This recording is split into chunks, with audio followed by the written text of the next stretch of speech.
देखो मुसीबतें आए, हुजूर की मोहब्बत की बात करना इतना आसान नहीं है कि तुम्हें रोज हलवा पराठा ही मिलते रहे और खा करके आराम करते रहो। फिर तुम्हें बिलाल हबशी को भी याद रखना होगा, खब्बाब इब्न लारत को भी याद रखना होगा, ज़ैद बिन दसना खुबैब इब्न अदी को याद रखना होगा। ये वो सहाबा हैं जिन्होंने हुजूर की मोहब्बत में सिर्फ जख्म नहीं खाए हैं, आग भी बर्दाश्त की है और इनकी पूरी चमड़ियां गला दी गई थी, उसके बावजूद वो जमे रहे, इस्तेकामत के उस मैदान पर डटे रहे। आपको पता है जब बिलाल हबशी मदीने में थे, हजरत उमर फारूक रज़ियल्लाहु ताला उनको बुलाते थे तो क्या कहकर, या सैयदुना बिलाल, ऐ हमारे आका बिलाल आइए, जो अमीरुल मोमिनीन है वक्त के। और वो बिलाल हबशी को आका कहकर पुकारते। हजरत बिलाल कहते, सरकार मैं गुलाम आदमी, अमीरुल मोमिनीन मैं गुलाम आदमी, हबशी आदमी, आप जब आका कहते हैं तो मुझे शर्म आती है, आप क्यों कहते हैं? सैयदना उमर फारूक कहते, आप करीब आइए, अपना जुब्बा उठाइए। जब वो जुब्बा उठाते, उनकी पीठ पर उमर फारूक बोसे लेते और कहते, जो जख्म तुमने रसूलुल्लाह की मोहब्बत में खाए हैं वो दुनिया ने नहीं खाए हैं, वो हमने नहीं देखे हैं। इसीलिए मेरे अजीजों, हुजूर पाक की मोहब्बत के बाद फिर इस्तिकामत का इम्तिहान भी होगा। आज जो जगह जगह हालात पैदा हो रहे हैं, इम्तिहान की घड़ी आ गई है। अगर तैयार हो तो फिर मैं आगे बात करूं।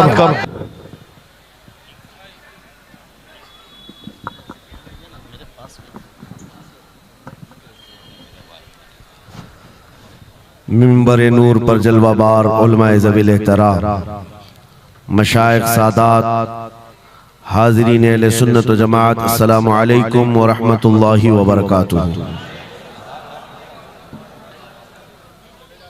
अल्हम्दुलिल्लाह अल्हम्दुलिल्लाहिल हन्नानिल मन्नान अल्लज़ी खलक़ल इंसान व अल्लमहुल बयान, वस्सलातु वस्सलामु अला रसूलिही सय्यिदिल इंसी वल जान व अला आलिही व अस्हाबिही ज़विल खैरि वल इहसान, अम्मा बअद।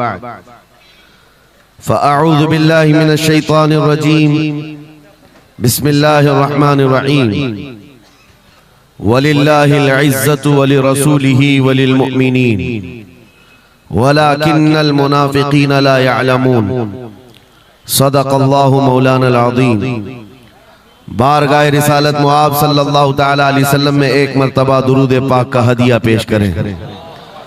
अल्लाहुम्मा सल्लि अला सय्यिदिना व मौलाना मुहम्मदिन मअदनिल जूदि वल करम व आलिहि व अस्हाबिहिल किराम व इब्निहिल करीम व बारिक व सल्लिम सलातन दाइमतन सरमदन अबदा। आबरूए मां ज़नाम मुस्तफ़ा, हम सब की इज्जत व आबरू मुस्तफ़ा करीम के नाम से वाबस्ता है। और जिसको इमाम अहले सुन्नत फाजिल बरेलवी रहमतुल्लाह तआला अलैह यूं फरमाते हैं, अर्ज करते हैं, या रसूल अल्लाह, खल्क के हाकिम हो तुम, रिज़्क के कासिम हो तुम, खल्क के हाकिम हो तुम, रिज़्क के कासिम हो तुम, जो मिला तुमसे मिला, तुम पे करोड़ों दुरूद। हमारे पास जो कुछ भी है वो मुस्तफ़ा करीम सल्लल्लाहु तआला अलैहि वसल्लम से हमें दिया गया है। इसी को आला हज़रत यूं भी कहते हैं बारगाह मुस्तफ़ा करीम सल्लल्लाहु तआला अलैहि वसल्लम में, या रसूल अल्लाह, तुम हो हफीज़ो मुगीस, क्या है वो दुश्मन खबीस।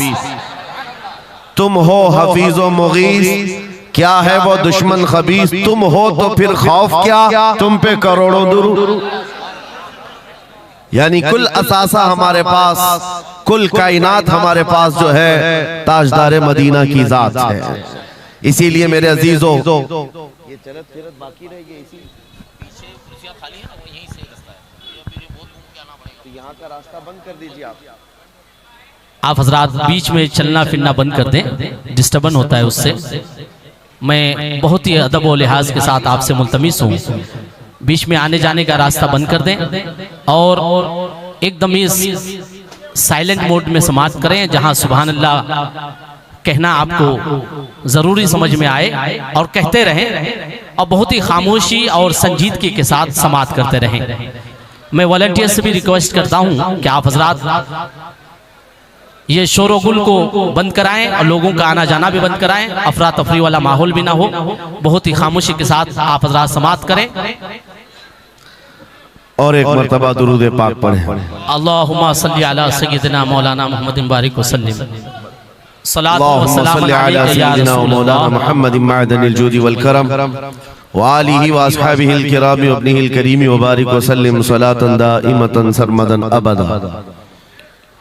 फाजिल बरेलवी रहमतुल्लाहि ताला अलैह ने जो फरमाया उसका कुल खुलासा यही है कि हमारे पास जो कुल कायनात है वो ताजदार मदीना की जात।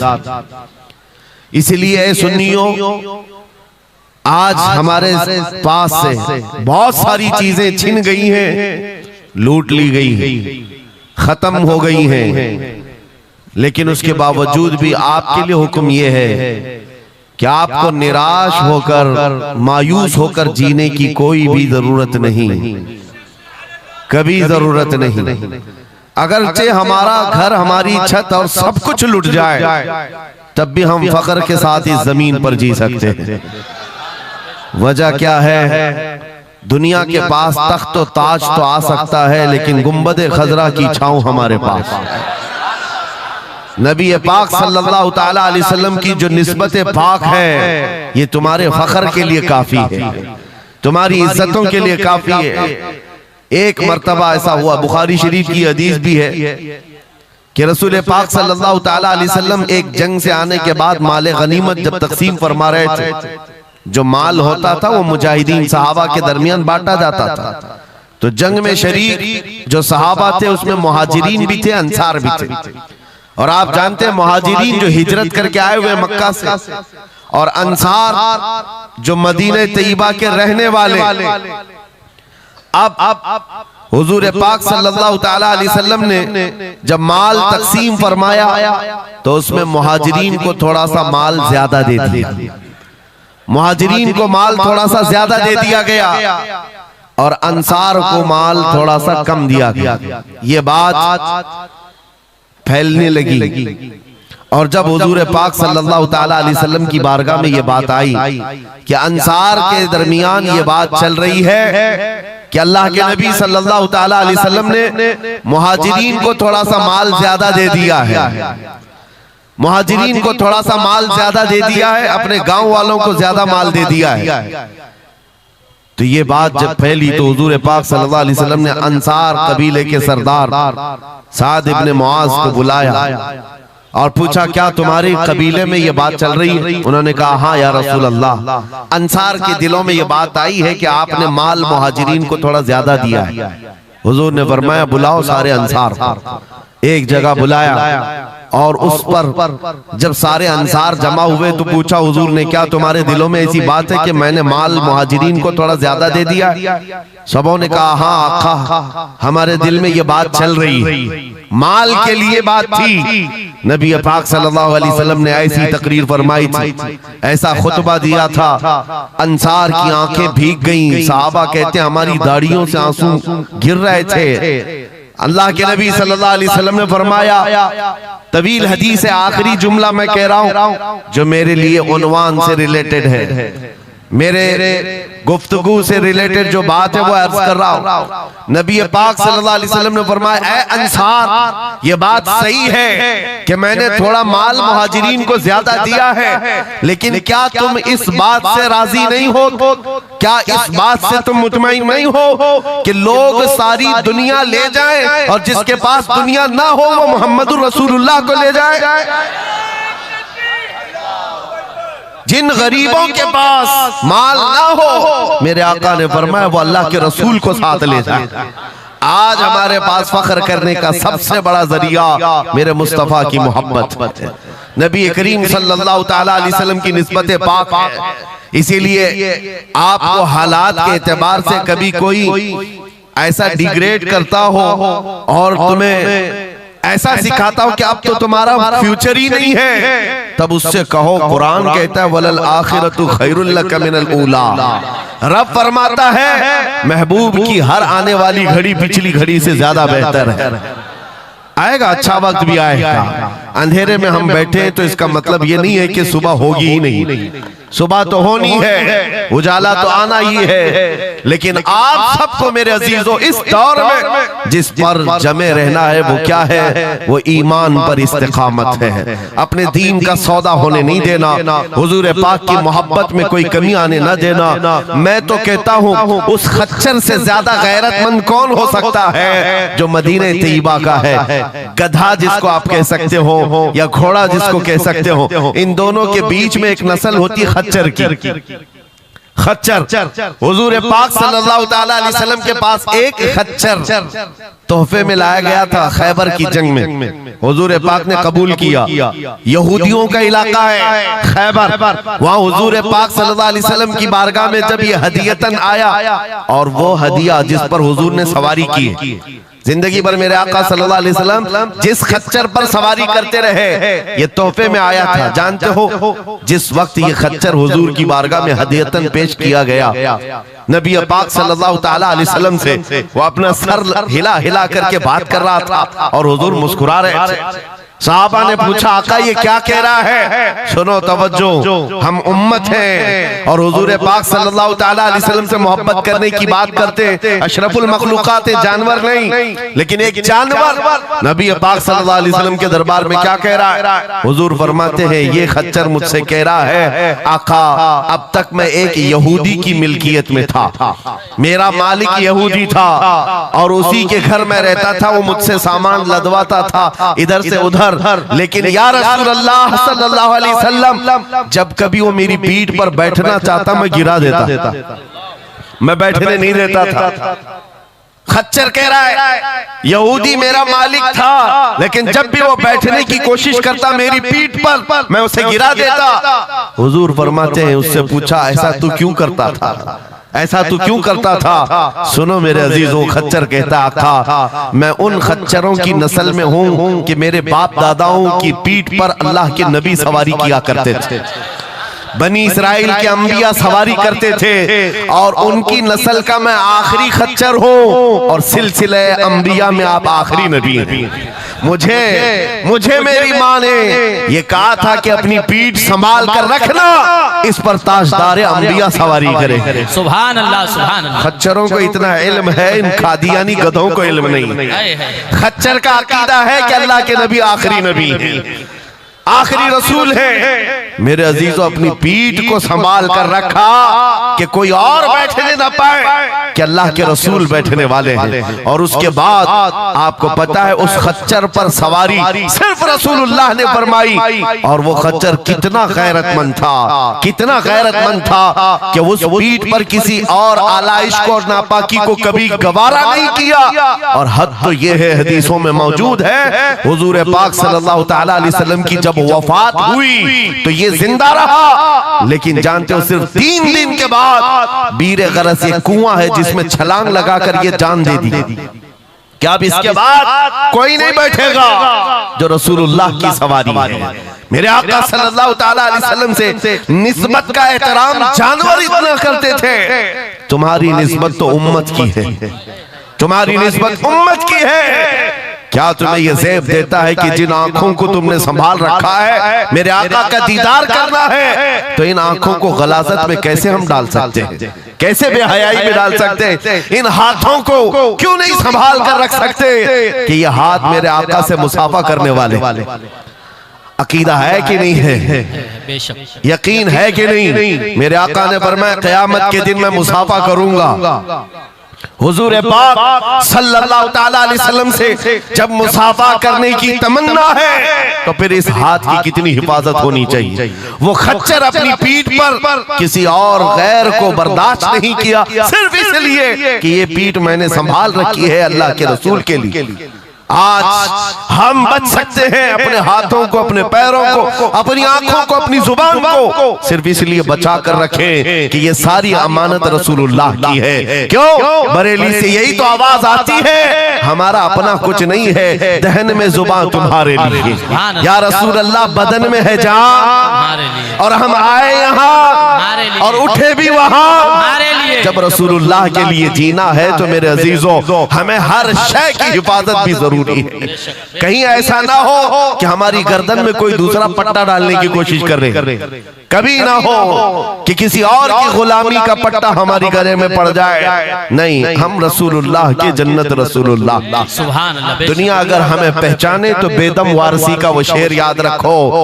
बेदम वारसी बड़े आशिक रसूल हैं, कहते हैं सके तैबा सब मुझे कह कर के पुकारे, बेदम यही रखी हो मेरी पहचान मदीने वाले। सुभान अल्लाह। दुआ ये करते थे कि ऐ अल्लाह, ऐ रसूल पाक मेरी पहचान इतनी बना दे कि दुनिया मुझे तैबा का कुत्ता कहे, इसके अलावा मेरी कोई पहचान ना हो।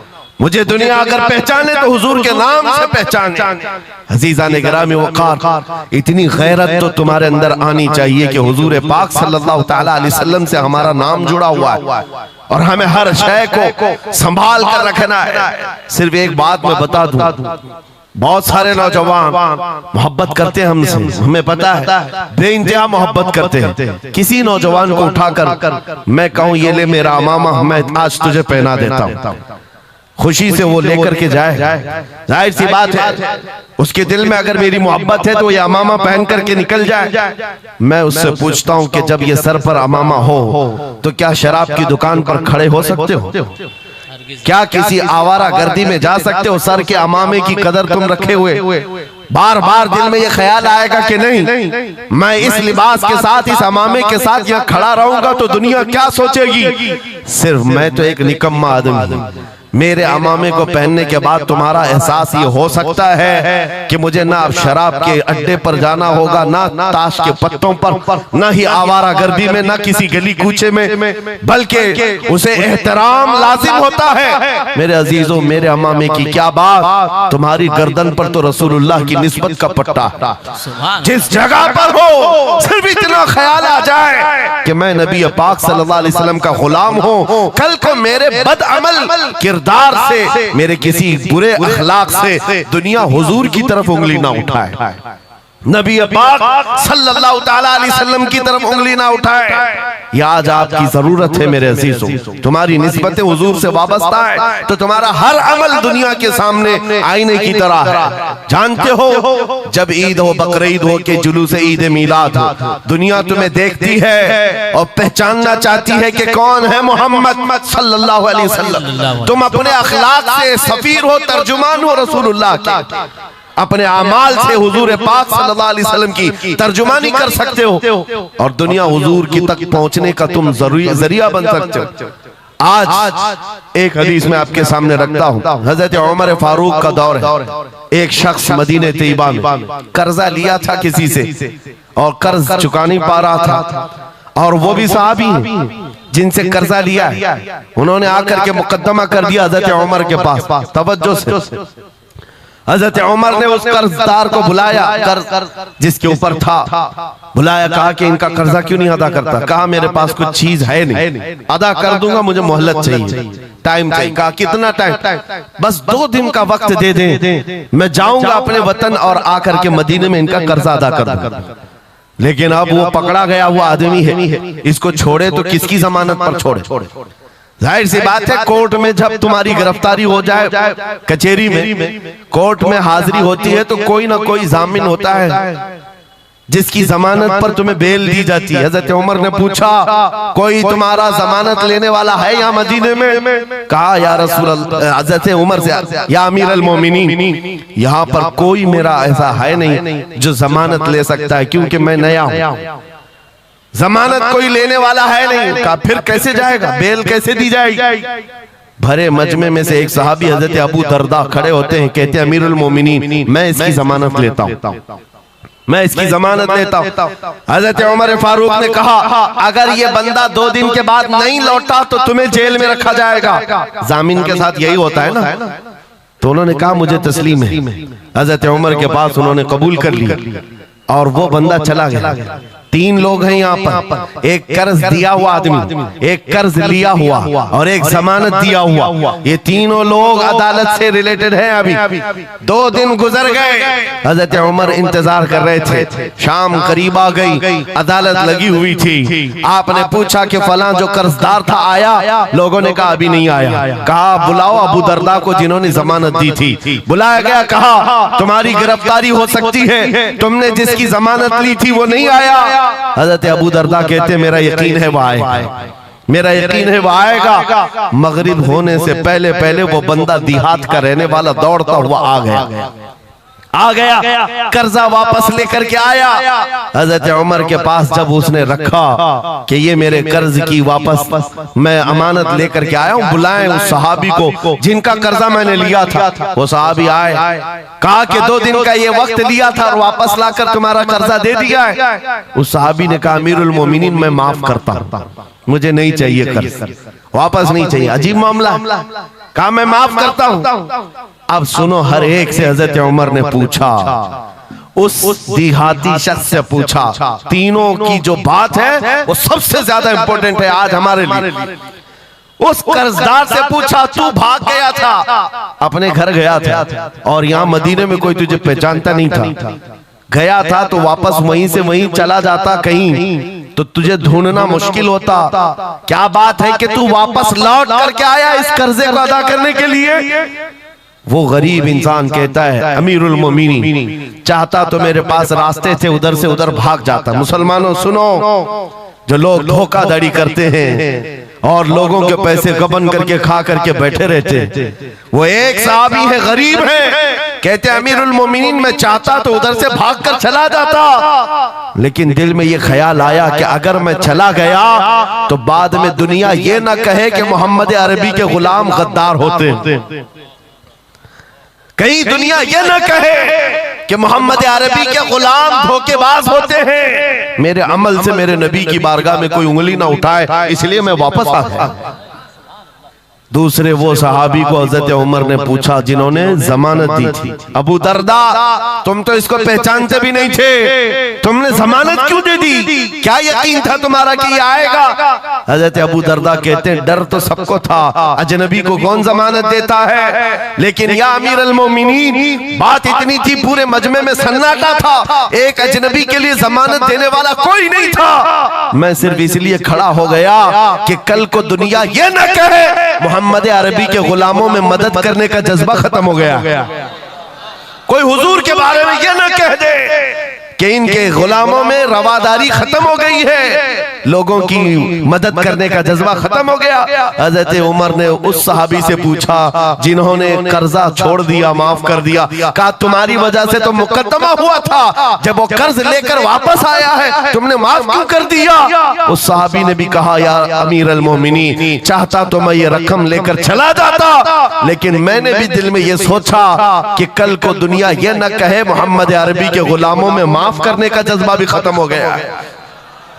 तीनों का अमल हुजूर से रिलेटेड है, तीनों का अमल नबी पाक सल्लल्लाहु ताला अलैहि वसल्लम से ताल्लुक रखता है। सुन्नियों क्या आज हमारे हर अमल के साथ हमें ये नहीं सोचना चाहिए दुकान में बैठकर हो सकता है तुम 1 रुपया ज्यादा किसी को डाल दो, 1 रुपये से तुम्हारा कुछ होता नहीं, लेकिन साथ सामने आए हुए आदमी का ईमान बिगड़ न जाए, कहीं तुम्हारा चेहरा, तुम्हारी दाढ़ी, तुम्हारी टोपी, तुम्हारे नाम से वो दिल में ये नफरत ना पाल ले कि मोहम्मद अरबी के गुलाम झूठे होते हैं, नाउज़ बिल्लाह। तुम्हारे अमल से नबी पाक सल्लल्लाहु ताला अलैहि वसल्लम की तरफ उंगलियां उठाई जा सकती। इसलिए होना भी तो इंग्लैंड की बात है, माजी करीब की बात है, बस में एक कंडक्टर ने एक नौजवान को ½ पाउंड जो पेनी होती है वहां पर ½ पाउंड ज्यादा दे दिया था, टिकट पैसे लेकर के वापस जो चेंज देना था ½ पाउंड ज्यादा दे दिया था। वो नौजवान ने ले लिया, रख लिया, कहा इसको क्यों लौटाऊं, इसको क्यों लौटाऊं, लेकर बैठा रहा। 1 घंटे का सफर था, दिल में 2-3 मरतबा ख्याल आया ½ पाउंड लेकर करूं भी क्या, इसको दे देता हूं, फिर दिल में ख्याल आया इसको देकर क्या करूं इस काफिर को, बाद में इसी कश्मकश में बात ऐसी आई कि वो नौजवान कहता है बस से उतरने से पहले मैंने वो हाफ पाउंड कंडक्टर को दे दिया, कहा आपने 1 घंटा पहले मेरा टिकट निकाला था, उसमें ये हाफ पाउंड आपने ज्यादा मुझे लौटाया था, ये ले लीजिए आपकी।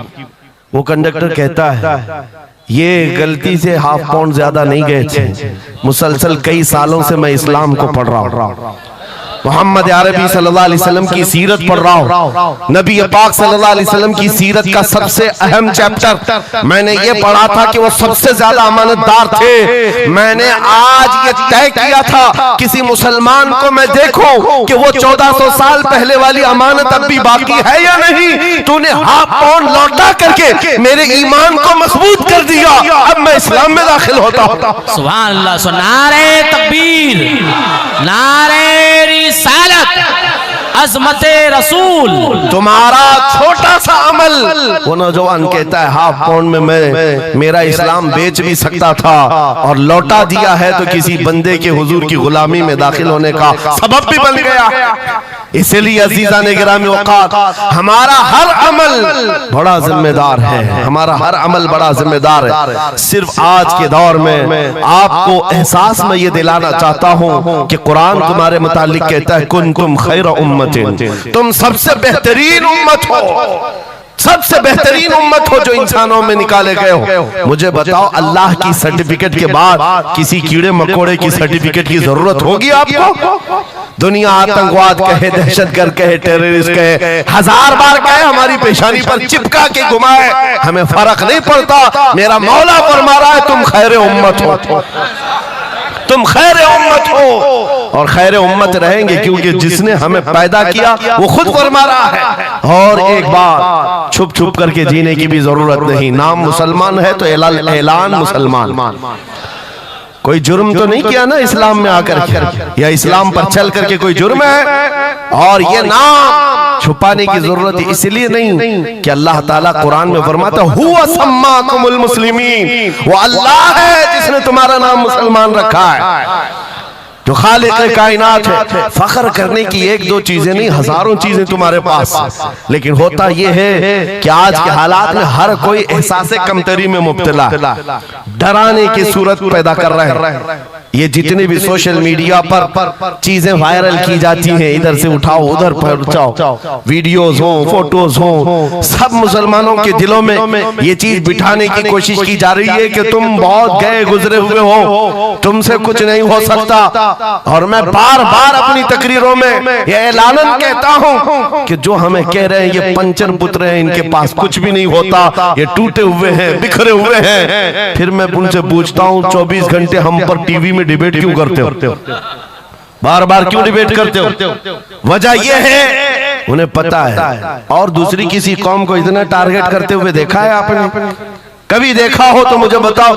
हजारों कौमें और भी जीती हैं, लेकिन इलेक्शन में हमारा ही नाम, टीवी पर मीडिया पर हमारा ही नाम, दाढ़ी हो, टोपी हो, मस्जिद हो, मेहराब हो, बुर्का हो, मस्जिद हो, यही सारी चीजें। क्यों? इसलिए कि आपको ये एहसास दिलाना है। तुम कह रहे हो हमारे पास कुछ नहीं, दुनिया कहती है नहीं बहुत कुछ है तुम्हारे पास, बहुत कुछ है तुम्हारे पास। और वो बहुत कुछ क्या है जिसको 100 साल पहले अंग्रेज कहता था ये फाका कश मौत से डरता नहीं, जरा रूहे मोहम्मदी इसके बदन से निकाल दो। हाँ, इकबाल ने कहा था, अंग्रेजों का ये नारा था, रूहे मोहम्मदी इनके पास है। हुजूर से मोहब्बत और उनके साथ वफादारी का जो जज्बा है ये बहुत ही मजबूत है, बहुत मजबूत है। और मैं अपनी तकरीरों में पूरा फोकस इसी बात पर करता हूँ कि किसी की शमा अगर मध्यम हो रही हो, लौ कम हो गई हो, हम उसको और भड़का दें, ताकि इश्क रसूल की आग जब जलती है, आला हज़रत फरमाते हैं ऐ इश्क तेरे सदके जलने से छुटे सस्ते, वो आग लगाई है जो आग बुझा देगी, जो आग बुझा देगी वो आग लगाई। इसलिए ऐ सुन्नियों, इस दौर में फख्र के साथ ही जीना है। जो चीज तुम्हारे पास है, मैं बार बार एक चीज पूछता हूं, क्या आपको अगर दुनिया हुजूर का गुलाम कहे तो कोई एतराज है? बुरा लगेगा आपको? नहीं, बल्कि हमारी जिंदगी की मेराज है। हुजूर का गुलाम कहकर पुकारे कोई हमको, हमारे लिए मेराज है। जब तुम्हारा ये अकीदा है कि मुझे उनकी गुलामी पर कोई पुकारे, मुझे कोई बुरा नहीं लगता बल्कि मेरी जिंदगी की ख्वाहिश है, तो ऐ अजीजों खुल कर के गुलामी क्यों नहीं करते? जब हैं उनके गुलाम तो खुलकर गुलामी करो। ये दाढ़ियां छुपा कर के, टोपियां छुपा कर और कॉमन बनने के चक्कर में, सेकुलर बनने के चक्कर में मुनाफिकत का दरवाजा क्यों खटखटाता है? अगर नबी पाक सल्लल्लाहु अलैहि वसल्लम के तो पूरे वफादार उन्हीं के बनकर रहो।